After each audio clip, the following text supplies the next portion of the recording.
chaîne ASMR Hypnose, le tranquillisant. Vous m'avez l'air perturbé, jeune homme. Oui, docteur, je fais un rêve récurrent qui m'obsède. Je rêve que je suis un espèce d'ingénieur.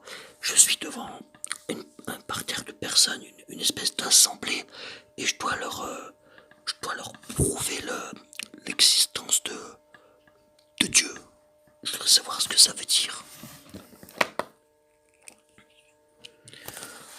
Eh bien,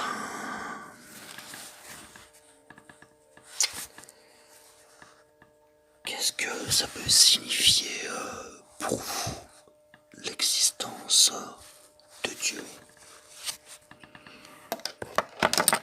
Ben, Dieu, c'est Dieu, quoi, mais on sait qu'il est là, mais prouver qu'il existe. Eh bien, par exemple, s'agit-il de concevoir un télescope assez puissant pour nous permettre de voir Dieu avec sa grande barbe, jouant avec les étoiles? S'agit-il de développer une équation mathématique contenant l'ADN de Dieu? Mais que signifie donc prouver l'existence de Dieu? La réponse repose sur 3 points. Premier point, Dieu est subtil. À travers les théories du chaos, des théorèmes de l'incomplétude et du principe d'incertitude, on s'aperçoit que le Créateur a masqué sa signature, qu'il s'est caché sous un voile ingénieusement conçu pour le rendre invisible, ce qui bien entendu complique sérieusement la tâche pour prouver son existence. Ah ben, vous me rassurez un petit peu là, vous pouvez me dire que ça veut dire que mon rêve il est normal en fait.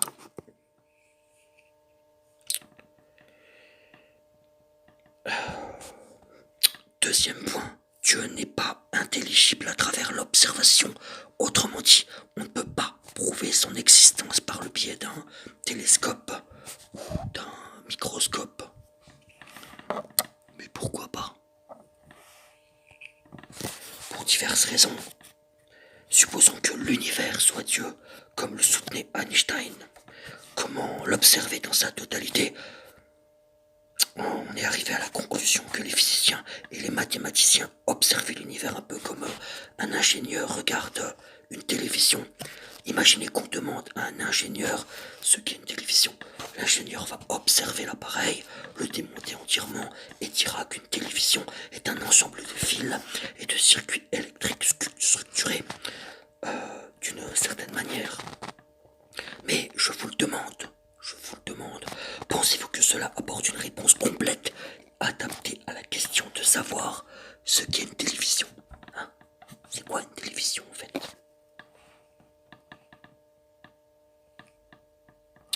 Ben, je pense qu'il donnerait une réponse d'ingénieur. Exactement. Il donne une réponse d'ingénieur car, naturellement, une télévision est bien davantage que des fils et des circuits électriques. Une télévision diffuse des programmes d'information et de divertissement. Elle produit un impact psychologique sur chaque individu. Elle permet de transmettre des messages. Elle engendre d'importants effets sociologiques. Elle a une dimension politique et culturelle. Bref, c'est quelque chose de bien plus vaste qu'une simple description et ses composantes technologiques. Ah, vous faites allusion à ce problème dont vous m'avez déjà parlé avec le hardware et le software. Tout à fait. La perspective révolutionniste centrée sur le hardware et la perspective sémantique insérée dans le programme. Les physiciens et les mathématiciens regardent l'univers comme un ingénieur regarde une télévision, un ordinateur ou une vidéo sur YouTube. Il ne voit que la matière et les atomes, les forces et les lois qui les régissent, mais tout cela, en y regardant bien, n'est que le hardware. Car quel est le message de cette énorme télévision? Quel est le software de ce gigantesque ordinateur? on en a conclu que l'univers dispose d'un programme et possède une dimension qui dépasse de loin la somme de ses composants. Autrement dit, l'univers est bien plus que le hardware qu'il constitue. C'est un immense programme. Un petit peu comme un être humain. Absolument, un être humain est fait de ses cellules, de tissus, d'organes, de sang et de nerfs. C'est son hardware, mais un être humain est bien davantage que cela. C'est une structure complexe qui possède une conscience, qui rit, qui pleure, qui pense, qui souffre, qui chante, qui rêve, qui désire, qui fait des vidéos. En réalité, nous sommes beaucoup plus que la simple somme des parties qui nous composent. Notre corps est le hardware par où passe le programme de notre conscience. Il en va de même pour la réalité la plus profonde de l'existence. L'univers est le hardware par lequel passe le programme de Dieu. C'est une idée audacieuse, mais elle a sa logique. Ce qui nous renvoie au programme de l'infini. De l'infini. Car si l'univers est le hardware de Dieu, cela soulève de curieuses questions. Par exemple, si nous autres, êtres humains, faisons partie de l'univers, cela signifie que nous faisons partie du hardware, n'est-ce pas? Mais est-ce que nous sommes nous-mêmes l'univers? Est-ce que l'univers est quelqu'un de si intensément grand que nous ne le voyons pas? Un si grand qu'il en devient invisible? Quelqu'un d'aussi grand à nos yeux que nous ne sommes pour nos cellules? Nous sommes nous, l'univers, ce que nos neurones sont pour nous. Sommes-nous pour l'univers ce que nos neurones sont pour nous? Sommes-nous les neurones d'un être beaucoup plus grand?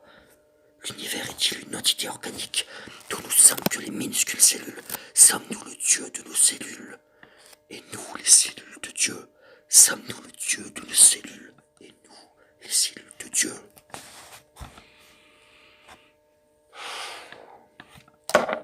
Et vous en pensez quoi, docteur? Je pense que le problème de l'infini est redoutable. Redoutable. Vous savez, nous les physiciens, les docteurs, nous recherchons les particules fondamentales, mais dès que nous en trouvons, nous finissons par nous apercevoir que celle-ci est elle-même composée de particules encore plus petites. Au début, on croyait que l'atome était la particule fondamentale, et puis on a découvert que l'atome est constitué de particules plus petites, les protons, les neutrons, les électrons. On a cru qu'il s'agissait là de particules fondamentales, mais on a finalement découvert que les protons et les neutrons sont formés encore par d'autres particules encore plus petites, les quarks.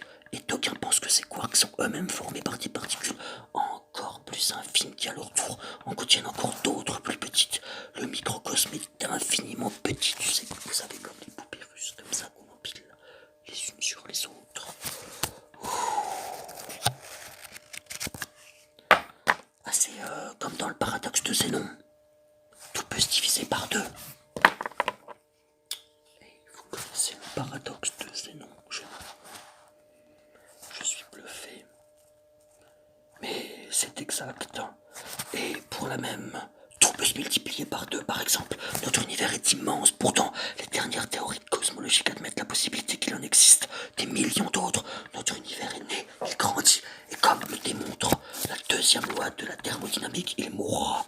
Mais autour, il continuera d'exister beaucoup d'autres aussi semblables.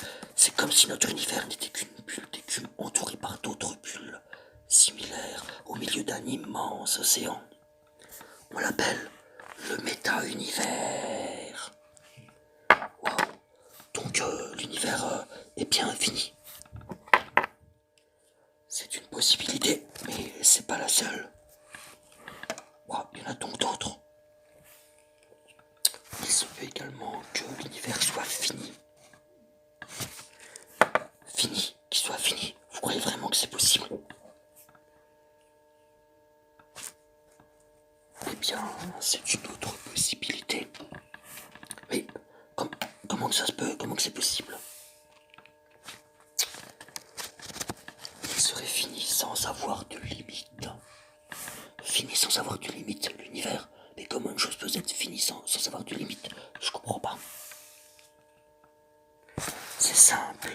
Le navigateur portugais Fernando Magellan a commencé à naviguer vers l'ouest. Il a navigué, et surprise, il est revenu à son point de départ. Autrement dit, il a prouvé que la Terre était finie, sans avoir de limite. Il se peut bien qu'il en soit de même pour l'univers. Fini, sans limite. Je comprends. Tout ça pour vous dire que la réponse au problème de la preuve de l'existence de Dieu repose sur ces 3 points essentiels. Le premier est le constat que Dieu est subtil. La deuxième est le fait qu'on ne puisse pas l'observer à travers un télescope ou un microscope. Mais malgré tout, toute cette difficulté, il y a un moyen indirect de parvenir à la preuve de l'existence de Dieu. Il y a un moyen. Lequel? Ouais, lequel? En s'appuyant sur 2 caractéristiques fondamentales, l'intelligence et l'intention, pour savoir si l'univers a été créé par une intelligence consciente. On devrait répondre à une question essentielle. Y a-t-il ou non une intelligence et une intention dans la création de l'univers? Il ne suffisait pas que la réponse soit affirmative par rapport à l'un de ces points, il fallait qu'elle soit affirmative par rapport aux 2. Vous comprenez?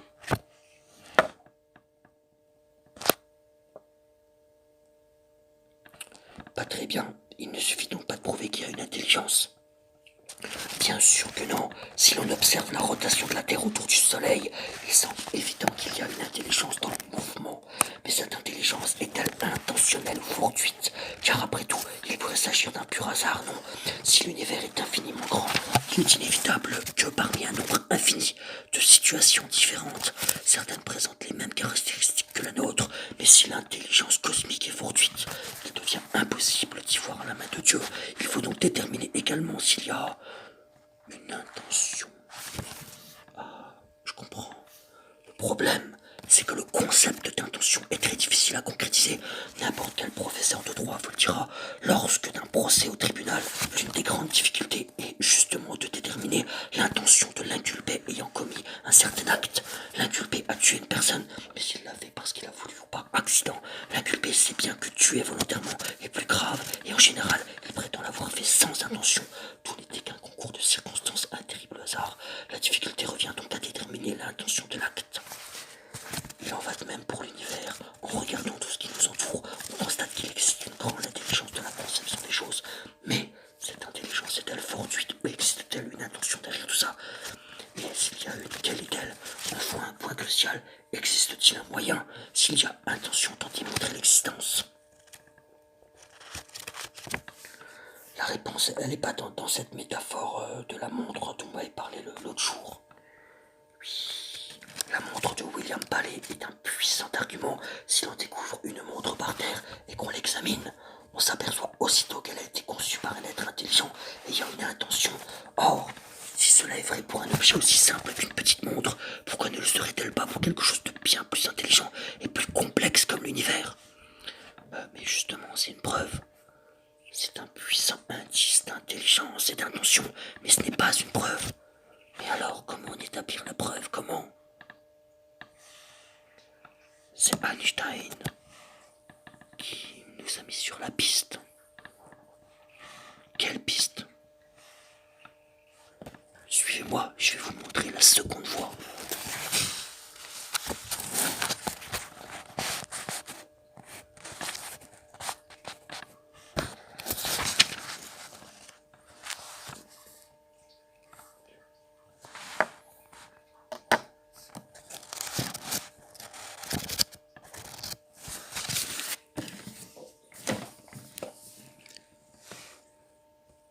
La seconde voie. La seconde voie.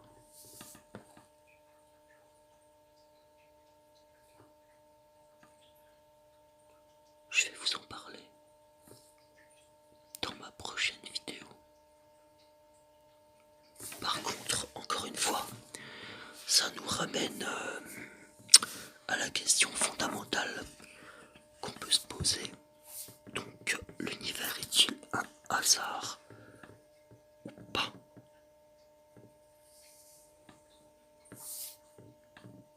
La seconde